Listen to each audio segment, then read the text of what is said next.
And welcome in, everybody, to the It's Official podcast. Jeremy Plonk, Jeff Siegel from ExpressBet and FirstBet. Each week, we take on 5 hot topics, and we've got a lot going on the track and a lot going on off the track this week, Mr. Siegel. So we're going to talk about some topics that are near and dear and very close to us here with First Technologies.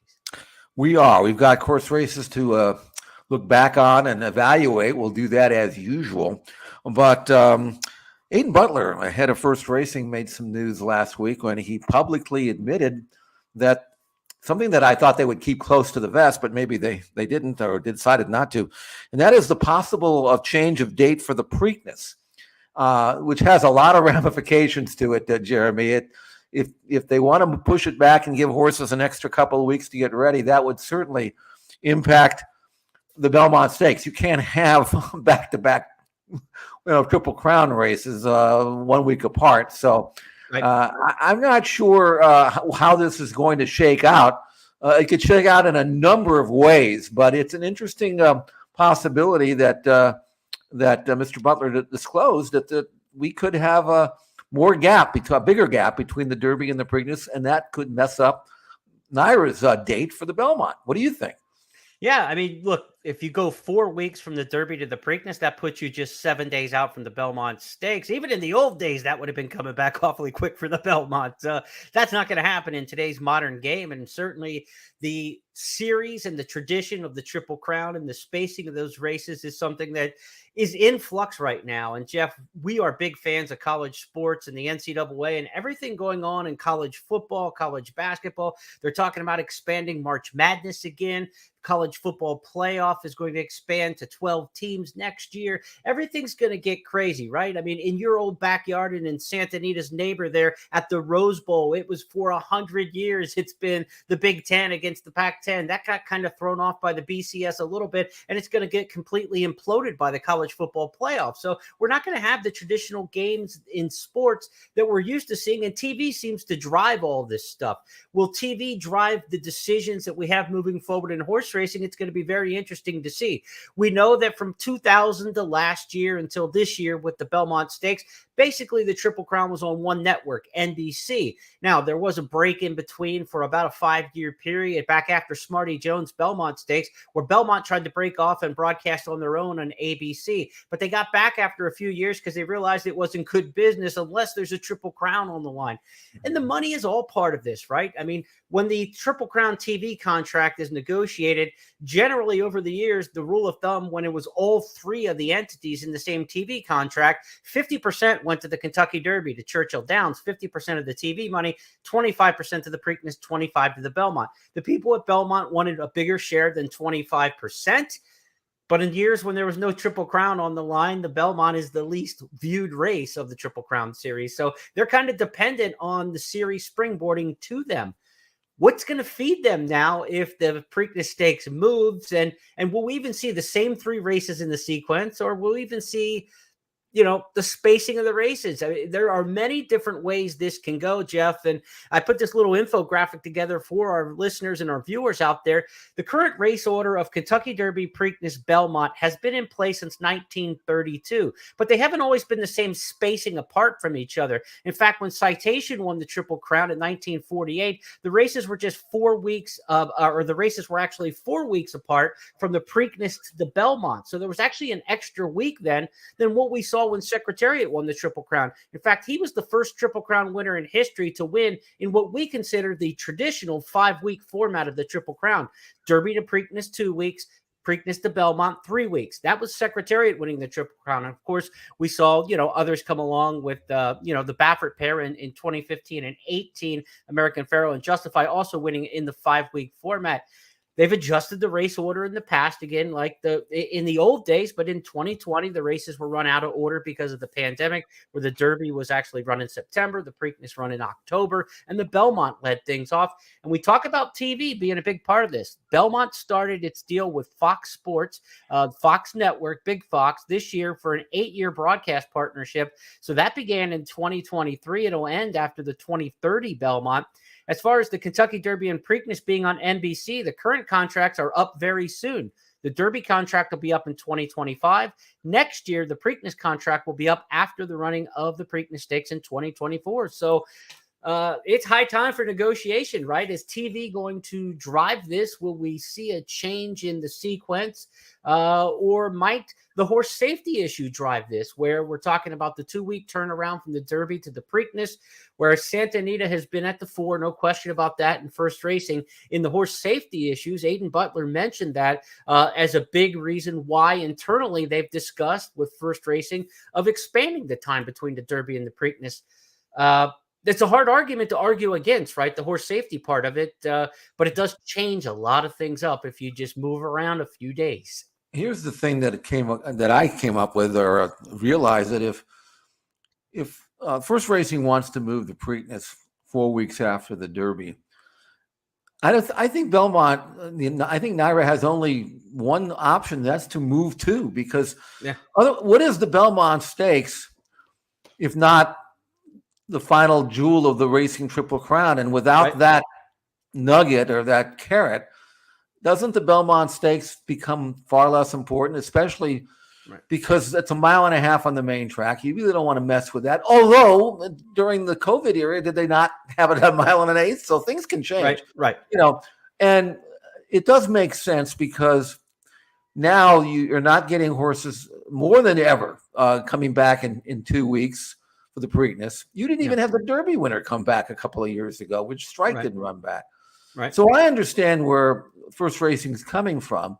And if you had 4 weeks in between races, that would force the Belmont Stakes to be pushed back. But so what? I mean, they can adjust their stake schedule. It doesn't have to be what it is. I mean, they say they have no interest in changing. I would have a tremendous interest in changing if I were NYRA, if it meant that we had a chance to get the Preakness winner, and all they have to do is throw more money at that race to offset the difference in purses between the 2 races to make it equal. I think more people, more horsemen would point for the Preakness than they would at the Belmont. So, I mean, to me, I think NYRA is the one that's going to have to adjust here, if in fact first racing is going to move the Preakness.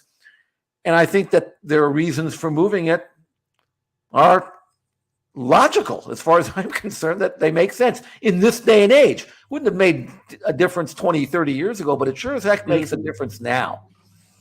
Yeah, and look, the thing that is difficult about stretching out the distance, and we talk about TV, it's keeping the audience, right? How long can you keep the sports public engaged in a sport that's a niche to them in the Triple Crown? The 5 weeks is kind of a tight-knit bow, right? And it kind of falls after the NBA draft or after the NFL draft. The NBA finals aren't completely rocketed up and ratcheted up to that point, and people can focus on the Triple Crown from an outside standpoint. And for a TV series, that makes a lot of sense to run the 3 races in 5 weeks.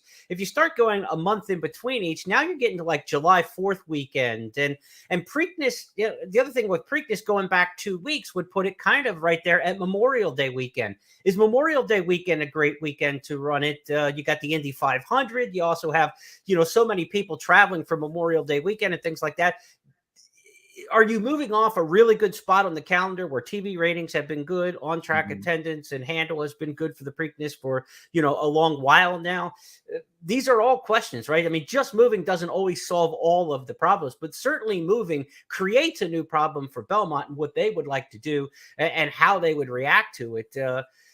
Very interesting times. And I would say, 3, 4, 5 years ago, I kind of said anything to any of these expansions and movements and things like that. And let's change the distance of the Triple Crown races. Remember when they said we had to change the distance of the Belmont? We had to change the spacing of the Triple Crown series, all that kind of stuff like that. We need to limit the field size in the Kentucky Derby. There's all these theories that come along all the way. I've always thought the Triple Crown is something that's not broken in horse racing. So why screw around with it, But we're in a day and age where optics matter, and the time between the races is something that is definitely part of the optics, and it's something that's going to be addressed. What the decision and the final decision will be made way above our pay grade and our level. We're just going to cover it and follow it and react to it as we see it. But I don't know if we stretch out and we're looking at Memorial Day weekend and 4th of July weekend for Preakness and Belmont and stuff, then you get into a whole nother kind of can of worms there with those races. But the one thing about the Triple Crown series is it's persevered for a very long time, but it's only been in its current format, the 5 weeks, since, like the 70s. And that's, something that successfully that was, taken down by Secretariat and since. So 50 years is a lot of history, but we talk about the Rose Bowl and 100 years of the Pac-10, and that conference is now kaput after news of last week. It doesn't take long in the sporting landscape in 2023 for things to change fast and change drastically, Jeff. I think it would be fine. I mean, people would adjust. I mean, you talk about people Memorial Day, 4th of July, but I think you can start a new tradition Right. and have these, Memorial Day. Indy 500 is Memorial Day. People watch that. You Right. don't have to, you won't run the same day. So I don't really think it's going to be conflicting there. They've got people who like, auto racing. They embrace it. I wouldn't worry about that. 4th of July weekend is, I mean, yeah, maybe it's tough. The 4th of July. What happens if the 4th of July shows up on a Thursday or a Tuesday? I don't think there'd be any conflict there, So Right. I'm for it. Now the question is, though, I'm going to throw this out because why not? Would First Racing consider taking the Preakness and maybe moving it? Maybe moving it to California. Do you think the networks would like that? Out here in California, I can tell you one thing, we'd support the heck out of it. And I'm just wondering if in the back of their mind, maybe take that Preakness and move it to Santa Anita. I don't have any evidence or thinking about that, but I'm thinking about it because I live out here. To the best of my knowledge, the Preakness Stakes itself belongs to the state of Maryland. So to move the Preakness Stakes to another racetrack, I don't think is going to work legally.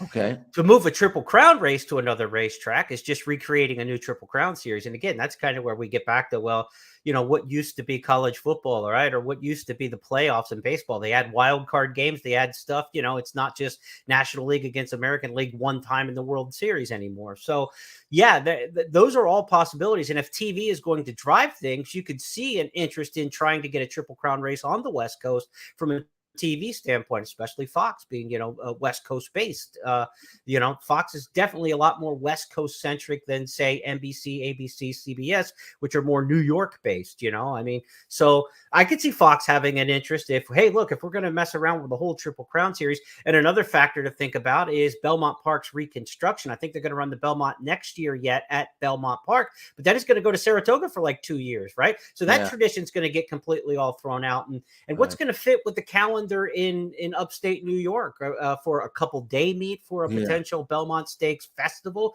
Or would they say, hey, July's not that bad of an idea, then we can just open and stay open for Saratoga at that point if we run a first week of July 4th kind of Belmont Stakes. So there are so many moving parts right now with the TV contracts, with the reconstruction at Belmont Park, with things that are going on in negotiations in Maryland.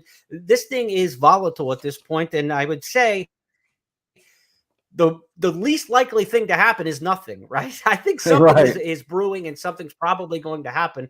So if you're betting, I think it's more favorable that we're going to see some change very, very soon in the Triple Crown series than not. That's no inside information to that. Nobody within the company talked to us before we came on to discuss this. So we will see how things shake out. Let's go to our second topic on the board this week. And we get back to the racetrack and a horse who absolutely loves the race course at Saratoga, Casa Creed. He was back for the 4th year in a row in the 4-star Dave, and he got his second straight victory in that race, just like his namesake of the big race, 4-star Dave. He says, not in my house at Saratoga. Outside of them, full screen, 7 off the lead with a 1/4 mile to go. And Annapolis is cut loose on the outside of My Sea Cottage. Annapolis right to him and right on by. Casa Creed still has 3 to make up. Starts to pick up some nice momentum now. It's Annapolis, and here's Casa Creed on the outside. These two square off once again. Casa Creed or Annapolis? Annapolis, Casa Creed. Casa Creed. Casa Creed. What a racehorse he is. A 2-time winner of the 4-star Dave. Annapolis and a hard charging Aishokaline 134.2. In that race in 2020, third in 2021, and now, as Frank Biramati said, 2-time winner of the 4-star Dave. At age 7, we know he loves it at the Spa. Jeff, where does Casa Creed stand now amongst the American Turf milers and with Breeders' Cup aspirations? Well, you'd have to think he's number 1. I mean, everybody else takes turns beating each other, and he keeps winning. At least he does at Saratoga.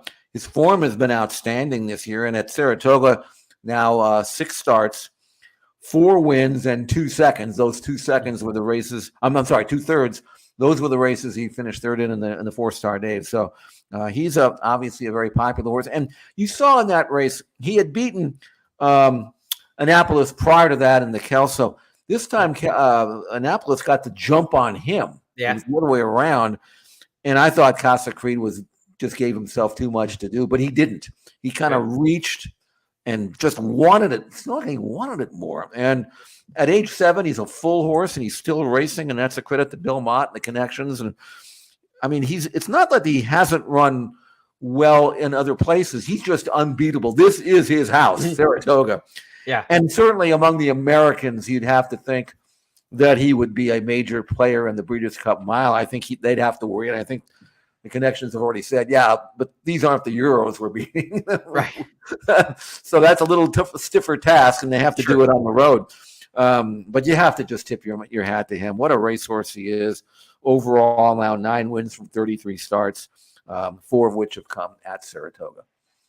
Maybe a turf championship in the U.S. with another big score by the end of the year. Bill Mott sitting on Cody's Wish, who could be Horse of the Year. He's sitting on Elite Power, who could be champion sprinter. He's sitting on Casa Creed, who could be a champion turf runner. I mean, this is like a 30-year revival for Bill Mott. It's like 94 to 96 all over again, right? It's like Paradise Creek and Phrase and Jerry and Cigar. And like, these are the glory days of Bill Mott, part due. And yes. He had a long and storied career. I mean, he had a big career before that 90s, right? I mean, he was Churchill Downs all-time leading trainer at one point and won a ton of races with a different kind of style, and then went to New York and had a different quality of horse than at that point when he started training for the Paulsons and things like that. Bill Mott's kind of had like 3 turns of his career, from the Fairgrounds Churchill days when he was so dominant there, winning a ton of races, to like the Paulson era of the 90s. And now he's kind of got like a third run of it here. Just a phenomenal year for the Mott trainees. And, they're doing it up to a mile. The ones that go beyond a mile, we're not quite sure about. It used to be Bill was known for all the stamina in his barn, but he's got some really brilliant horses who have a turn of foot. And Casa Creed, one of those. He could turf sprint, he could turf route up to about a mile or so. And we will see how he fares as he gets towards the Breeders' Cup turf, or Breeders' Cup turf mile, I would say, for Casa Creed later in the year would be the logical spot for him. How he gets there, New York, maybe you take the time off now and train up to it. Keeneland would have the big Shadwell turf mile in the fall, the Breeders' Cup prep there. That would be, a race that you could look at that certainly Mott would support over the years as well. Maybe we'll see him at Keeneland come October, and then out at Santa Anita when we get to the first weekend of November. Let's go back to the big board, and we continue our trot around the country. We go from New York to California. Bob Baffert had the big favorite Muth in the Best Pal Stakes. Everybody thought that was kind of just a hole punch, if you will, in the card, and you're going to get the victory. But Prince of Monaco was the other Baffert, and it was another Baffert winner for the barn. Raging Torrent is back 4th. Heads a turn for home in the Best Pal. Muth in the red cap. Prince of Monaco up alongside. This is a Bob Baffert race. They definitely going to run 1-2, but which way round? On the outside, Prince of Monaco gets the advantage, and Prince of Monaco's too good for Muth. Prince of Monaco perfectly handled by Flavian Prot, an impressive winner of the Best Pal. Prince of Monaco, Muth was 2nd. 3rd was Raging Torrent.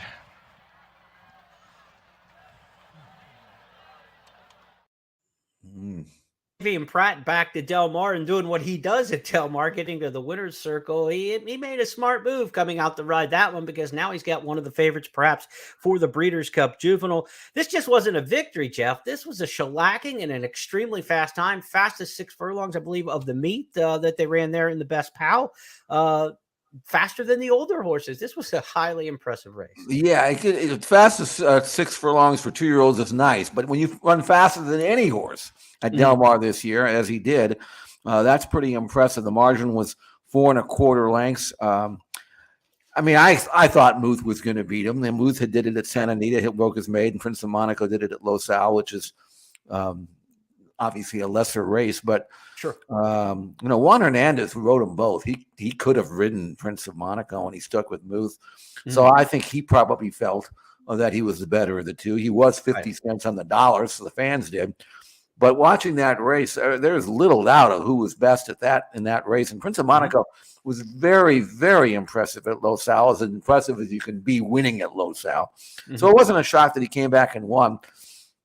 And doing it with a 103 bar number, which is completely off the charts for a 2-year-old this time of the year. I mean, that's championship level competition. The question, though, Jeremy, is he's by Speightstown. He was kind of drifting out a little bit towards the last 50 yards. I wasn't crazy about seeing that. He was going fast. I was happy about that. Right. I just wonder, he'll probably come back now in the Del Mar Futurity, as should Muth. But then after that is when the championships are decided. And from what you saw, what do you think? I mean, is he the kind of horse that you can expect that'll go 2 turns, or, who knows? Speightstown can get a router. I mean, we've seen horses like Olympiad, who's been pretty darn good, up to like a 1 1/8. We've seen the other one that came to mind was Charlatan, who was good, but exposed to the full 1 1/4, not a 1 1/4 horse. So if you're looking for a Derby horse next year, Prince of Monaco, maybe not, by Speightstown. And the other thing is I look at the dam side when I talk stamina. The sire, to me, gives you kind of the class. To me, and the speed. The stamina, to me, comes from the dam side of the pedigree when I'm looking and handicapping. And the second dam for this runner was a 4.5 furlong and 5 furlong sprinter. I mean, so it was, it's like Charlestown and turf sprint kind of sprinter on the second dam. The first dam didn't race, nothing to tell there. So maybe Prince of Monaco's not going to go around 2 turns or go long to the Kentucky Derby or be a Breeders' Cup Classic horse at age 3 or 4. But to get a 1 1/16 of the Breeders' Cup Juvenile in the fall, why not after seeing that, right? I mean, that's all we're talking about at this point.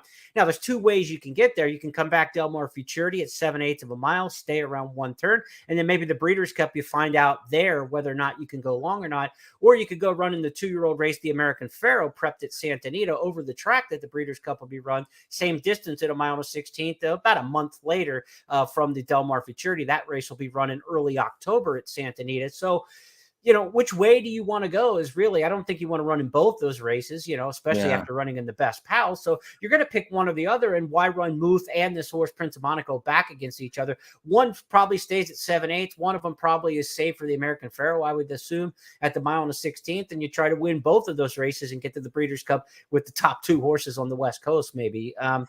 But I wouldn't run them back against each other in the Del Mar Futurity. I think you want to find out with one of them, maybe if you can go the 1 1/16. And you also have the grade 1, right? Del Mar's grade 1, but the American Pharaoh is also a grade 1. So chance to get grade 1 winners as 2-year-olds with 2 different horses instead of spending them both against each other. But who knows? By now and the end of September, the beginning of October, when they run the American Pharaoh, Baffert may have 4 more bullets to fire in a race like that. Is he just seems to be unveiling them each and every week. We'll find out about another one of those a little bit later. I don't know, Jeff, or maybe 8 more. You never know. There could be 8 more. Yeah, I don't know. I mean, in your opinion, do you think this horse goes long, Prince of Monaco? I'm not sure. I normally I have an opinion one or the other. Right now, I think he has to go out and prove it. I'll watch him breeze, and he's going to breeze well. The one that was disappointing to me, though, was Muth. He's by good magic. You'd think he'd go on, and he kind of waved the white flag there a little earlier for me. He didn't run with the other horse. He was like happy to let him go by, and to me that bothered me. So those people who have Derby horses out there or think they have Derby horses, still the dream still can be alive. These horses are good, but the Derby is a little different. Don't give up your hope yet, just because Bob Baffert's got 2 monsters at least, and maybe another one we'll talk about later on in the show. Yeah, look, some horses just don't like Del Mar, right? So maybe didn't run as well at Del Mar as he will at Santa Anita, and that could be a reason why you don't bring that horse back in the Del Mar Futurity, right? You say, he didn't really run that great at Del Mar. Let's take him back to Santa Anita, where he won his debut so easily, and be the horse for the American Fair. I want to bring up one other thing before I was all in on Muth, and sometimes if somebody can talk me into something one way or the other, I will listen if it makes sense. I wish I had talked myself into realizing that as impressive as Muth was in his race at Santa Anita over 5/8, he ran the last 1/8 of a mile that day at 5/8 in 12-4. Was he really lengthening out, or was more of an optical illusion? And I saw that, and I thought, that kind of eased him up, but numbers don't lie, fractions don't lie. Maybe he don't want to run too far either. Well, we will find out. That's what's the beautiful thing about this time of year. There are Mr. Right Nows who are top 2-year-olds to sprint in the summer.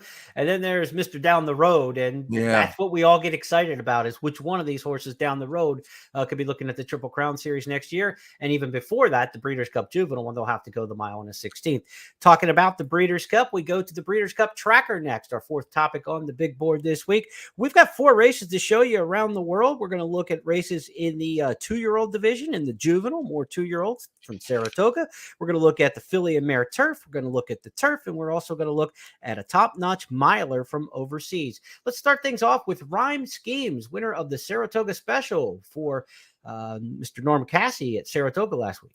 Makes the move at the top of the stretch. It's a good one, too. Rhyme Schemes takes over, opens up 2 on Market Street in second. In the center of the track, it's Hall in third, but with a furlong left to go, Rhyme Schemes is long gone. A spectacular display from Rhyme Schemes, running home all alone in the Saratoga Special by 8 or 9 lengths. We said this a couple weeks ago when we were doing a handicapping show. When Norm Cassie's horses win, they win. I mean, they name the score and they run up the margin. Rhyme Schemes was awfully good. What can we expect from maybe the Beast of the East? Well, he's good. Now, his number came up 17 points less than the race, the Best Pal, but you'd have to think he has at least as good a chance, if not better, to go longer than the Baffert horses. He won his maiden at Ellis Park. He got in all kinds of trouble in his debut. And then, as many we've seen over the years, top-class horses, the second race is the more important of the first one, And then he broke his maiden by 9.5 at Ellis Park. Looked great, which is one of the reasons why he was even money in this race. And how about this? Winning by 9.5 at Ellis Park, coming from a maiden race to a grade 2 at Saratoga, and he wins by the exact same margin of victory, 9.5. Does it in style, draws away. He's by Ghost Sapper. Now, Ghost Sapper he can get you a distance horse. They're primarily sprinter milers, but he himself, we know, could run a mile and a quarter. And Rhyme Schemes, the way he's been lengthening out, he sat 4th early and ended up winning by 9. That's pretty impressive. After the race, Norm Cassie saying that most likely they would come back in the closing day Saratoga feature, the hopeful, and maybe delay the 2 turns until the fall, maybe run them once before the Breeders' Cup. But, I mean, he's good. I don't know how much better you could look than what he did, and I'm going to be following. He's clearly the most exciting 2-year-old colt I've seen in the East right now. We've got a filly that ran last week that was good, but I haven't been overwhelmed with the colts yet, honestly, until this one. And even this one, as good as he looked, numbers-wise, he's good, not great, but, you got to think that eventually the number will rise. So he's one to follow. Right, 7/8 of a mile for the hopeful. They stay around 1 turn. Maybe if they're going to go long, they tried in the Breeders' Futurity at Keeneland. That was the path Forte took last year. But with the Breeders' Cup not back at Keeneland, maybe there's not as much incentive to run in the Breeders' Futurity there and get the race over the track like Forte did last year, going hopeful Breeders' Futurity. We'll see how it shakes out for Rhyme Schemes. I mentioned pedigree-wise with the Baffert horse, Prince of Monaco. Kind of similar on the dam side here. Downhill turf sprinters at Santa Anita are part of the dam side pedigree here with Rhyme Schemes. So, maybe not a horse who wants to go long, but certainly Mr. Right now after back-to-back wins by 9.5 lengths. Let's go down to Colonial Downs for a pair of former Chicago showcases, the Beverly D and the Arlington Million. First up, the Beverly D, where a big scratch of Didia left the favorite Fev Rover all alone on the lead, and she didn't give it back. Going to take the inside path as well. Around to the top of the stretch. Fev Rover is the leader, maintaining that 3/4 length advantage. Romagna Mia, Gina Romantica trying to squeeze through down along the inside. They have 3/16 of a mile left to go. Fev Rover, Gina Romantica trying to get through down on the inside. It's just too tight, though. I don't think it'll come to the outside. Fev Rover shifts over to the rail. Gina Romantica switches to the outside. 2 more back to Romagna Mia. Fev Rover just keeps on going, though. Fev Rover, Javier Castellano, another big one. And Fev Rover going to win it by 3.5 in the end. Gina Romantica was second. Third went to Romagna Mia. Fourth, Maison Saint.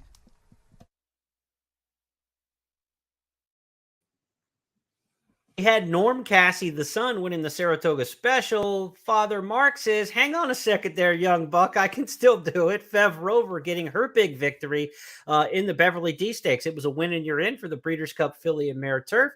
Fev Rover's filly who's traveled her game, right, from Woodbine to Saratoga. She ran really well in the Diana. She ran well here at Colonial Downs on the front end. You got to think she's headed west as well. Yeah, I mean, she's run now 3 races in a relatively quick time frame, and all 3 have been terrific races. The Nassau at Woodbine was good. We know in the Diana she was fractious from the gate, still only got beat a length or whatever it was. Right. Comes back here, and instead of sitting off the pace, she makes the running, and that's just as comfortable for her. I love her versatility. I like the fact that she's peaking at age 5 when mares often do, obviously in good hands. And if you look at the American contingent at that 1.25 mile distance, which will be the distance of the Breeders' Cup Filly and Mare Turf, you'd have to say that right now she looks as good as any of the filly and mares around here in the States at that distance. Now, the Euros, that they'll have a say in it for sure, whoever shows up. She's pretty darn good. I really think she's a real mare, especially at the 1.25 mile trips. And I'm sure that they have to be setting their sights on the Breeders' Cup Filly and Mare Turf and backtracking from there. How many times do you want to run her between now and then? Where do you want to run her? How much time in between races? That's the plan that's under advisement right now. And we talked about Bill Mott having the revival this year. How about Javier Castellano? Another big race victory. He's had just a tremendous 2023, of course, winning the Kentucky Derby with Mage and a lot of other big races on the calendar. Big year for Castellano. Now, sometimes as a handicapper, you got to say I was on it, and other times you got to say I didn't see it coming. Set piece from last to first in the Arlington Million. Jeff, I didn't think he'd have this same kind of kick at 1.25 miles as he had in some of his shorter races, and his recent form just didn't scream off the page to me either. But as we go back and watch him pick him up at Arlington, Jason Beam will tell you there's no doubt about it. Set piece was easily the best in the Arlington Million. To make his move. Here comes the gray masterpiece. Trying to follow that move is Catnip, and down the far outside, Adamo is let loose down the crown of the track. They still got to come get Strong Quality, who leads them. Strong Quality into the stretch. Santine is running a big one. Here comes Set Piece, who was last early on. Set Piece rolling by everybody. Set Piece on the outside hits the front. Santine back to second along with Adamo. It's Set Piece and Florent Giroux. They catapulted past rivals. Set Piece going to win Virginia's maiden million. Set Piece by 2. Santine, last year's winner, tried to become the first back-to-back winner of the Arlington Million, got back on form, and it wasn't at the same track. It went from Churchill to Colonial from last year to this year, so it wasn't the horse for course wake-up call for Santine, but he ran a much improved race. And Set Piece, to me, that's the best he's ever run in his career, and he's run some decent ones in the past. You and I thought Adamo had a good chance in this race, and Pratt got him to settle early. And as I say, he hadn't spent a quarter on Adamo to the top of the stretch. Yeah. And he asked that horse to run, and I'm thinking, great. I mean, this horse is really going to kick it in. And then Set Piece went by him like he was standing still, and I'm saying, that can't be Set Piece. Now, Set Piece, as you mentioned, has run some good races. I didn't know he could kick it in at 1.25 miles the way he did, which is one of the reasons why it was 5-1, because on his best day, you can make a case for him. But this was the best race I've ever seen Set Piece run. The question, though, is it was at 1.25 miles. The Breeders' Cup races for grasses are at 1 mile, which would seem a little sharp for them. And then you have to go 1.5 miles, and they don't often take it in like that at 1.5 miles. So I don't know what they're going to do with them right now, but Brad Cox has got some options. I don't know whether the Breeders' Cup would be part of that or not, but as a 7-year-old gelding, I think they just probably want to win as many races as they can and keep them going for as long as they can, and find races that is within his scope. So not sure where he'll show up. But boy, that was impressive to me. I was glad to see it, because I've liked him all along. He's been around a long time, and it's good to see him rise to the occasion again and win the race. Yeah, probably his best race before that may have been the Dinner Party, the former Dixie there, Preakness undercard a couple years ago. It really had that same kind of rocketing late move, but that's a much shorter race than the Yeah. mile and a quarter of the Right. Arlington Million. Yeah, he's a horse kind of stuck in the middle, right? The mile's probably too sharp. The mile and a half is very tough with the Euros and the distance that is involved in that. So, yeah, it's a tough decision on what to do with set piece moving forward, but they got the Arlington Million in their trophy case now, and that means something for sure. Now, Breeders' Cup mile talk right now, the grass mile race. Modern Games, a horse who would have been one of the favorites, was retired today. The Juddmonte runner, Charlie Appleby, trained, or Modern Games is he's Godolphin, right? Modern Games, he's Godolphin. Yeah. Right. And so he was retired today, and that kind of opens things up a little bit, maybe from the horses from Europe, and maybe gives the Americans a little bit more hope with Modern Games no longer in the mix towards the Breeders' Cup mile. Well, he'd won 2 of them. I mean, he won the juvenile and then, of course, the mile, and he'd been a little up and down this year, but he still has that quality. But he must have come up with something. They didn't say why they retired him. You don't usually retire a horse in August. There's still plenty of good races unless there was a reason for it. So sad to see him go, but you never know, because there'll be other horses. I mean, I think it's probably good news in the Casa Creed camp, if nothing else. Yeah, you know. But I'm sure that there will be milers that'll come over, especially when you're talking about a miler from a trainer who not only likes to run in the Breeders' Cup, but kind of cut his teeth at Santa Anita. Heck, even I had John Gosden train for me back in the 80s, if you didn't know that, when he was a young guy. And he's got Inspiral now, who is back in winning form, coming back in 11 days. She's the filly in the red and white in front. She's going to win the Prix Jacques Lemoyne or something like that. I don't speak French. It's close enough. This was a 6.5 furlong Grade 1 event, our Group 1 event last weekend. She is back in winning form after finishing 5th of 5 in the Sussex just 11 days ago. One would think that based on this race and based on her overall form, which is outstanding, 7 wins from 11 career starts, daughter of Frankel, one would think that she could, since this was a win in your in, you'd have to think that she would be bound for Santa Anita to run in the Breeders' Cup mile against the boys. And I would say on her very best day, she's right there with them. Yeah, and you look at those French fillies in the mile over the years doing well, the 6 perfections and all those great performances. A lot of those at Santa Anita. The West Coast has really been a good spot for the French fillies over the years.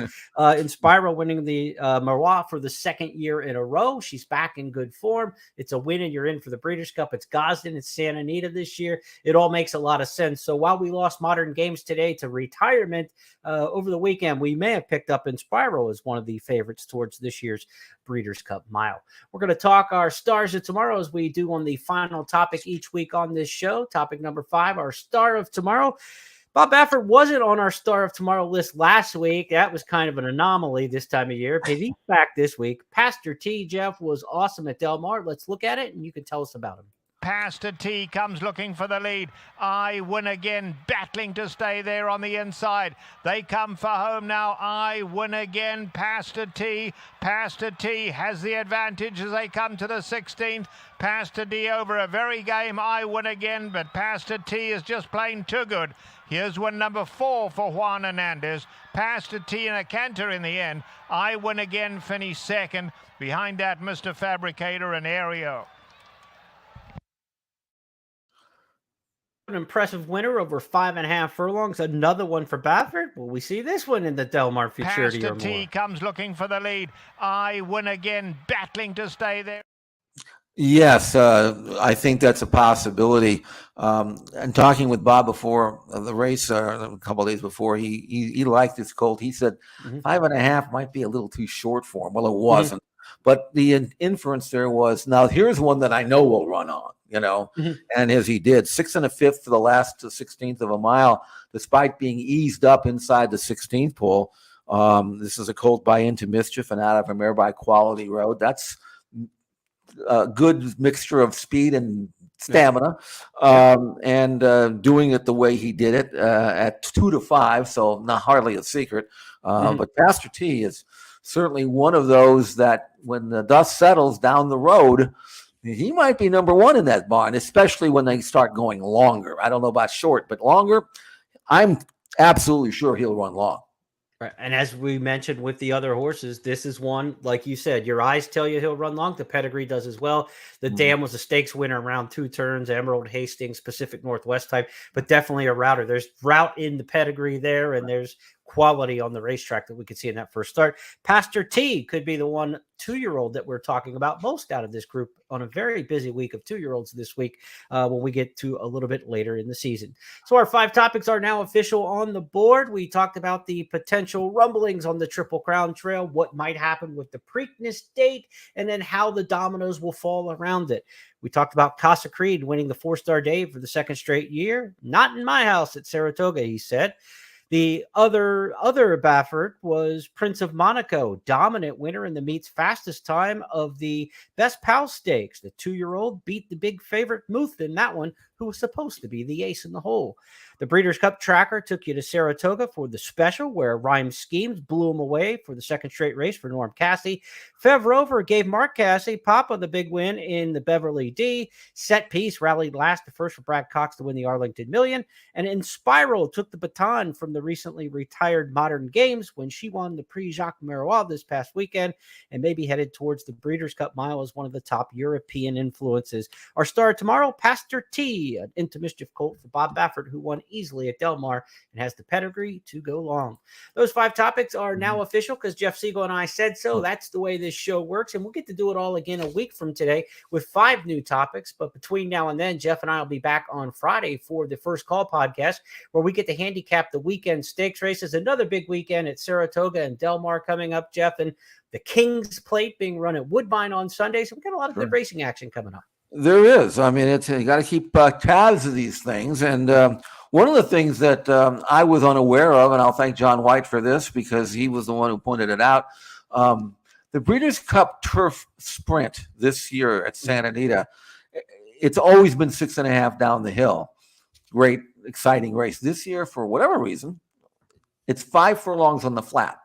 So that changes my perspective as to which horses will fit at that distance as opposed to the 6.5. So I was not aware of it, but that's the way it's going to be. So that might be interesting to see how that change in distance will affect. And I'll watch the sprinters from here on in to see which ones will be best suited for that, so I don't make that mistake next time. Other than that, great racing coming up this weekend, and then the following weekend with the Travers. I mean, and then the Pacific Classic the following week after that.